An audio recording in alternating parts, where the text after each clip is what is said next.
Bayangin lu lagi tiduran di kamar, tiba-tiba lu lihat berita ratusan anak SMP nggak bisa baca dan tulis. Lu pasti bakal kaget Wah, cuy. kaget. Gimana nggak kaget anak SMP nggak bisa baca tulis? Dari SD 6 tahun, emang ngapain aja sampai mereka nggak bisa baca tulis? Jadi beberapa waktu lalu gua nggak sengaja lihat berita di TV. Kalau anak SMP nggak bisa baca dan tulis. Kejadian ini terjadi di sekolah SMP Buleleng, Bali. Yang bikin miris ada ratusan siswa SMP yang nggak bisa baca dan tulis. Setelah gue telusuri ternyata kejadian ini bukan yang pertama kalinya anak SMP nggak bisa baca dan tulis.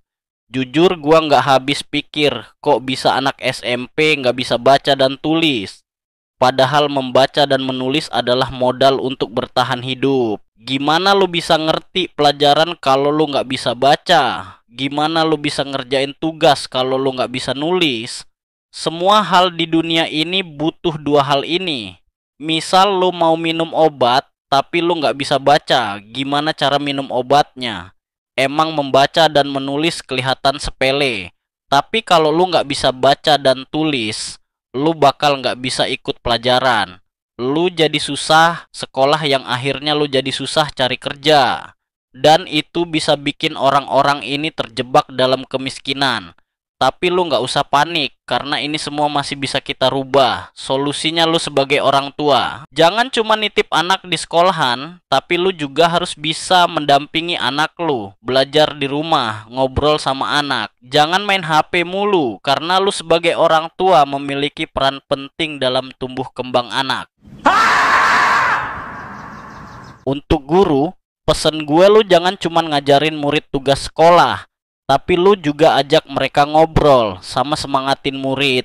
Kalau gurunya asik, mereka juga jadi semangat belajarnya.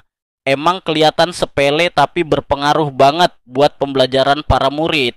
Jujur dulu, saat gue masih SD, gue nggak suka pelajaran matematika. Tapi saat ada satu guru yang asik saat ngajar, gue jadi semangat sendiri buat belajar. Buat pemerintah, tolong tingkatkan kualitas guru, karena ini penting banget. Jangan sampai orang yang menjadi guru itu kelakuannya kagak bisa ditiru oleh murid didiknya. Jadi gimana menurut lu, apa yang bisa dilakukan untuk memperbaiki kualitas pendidikan di Indonesia agar lebih baik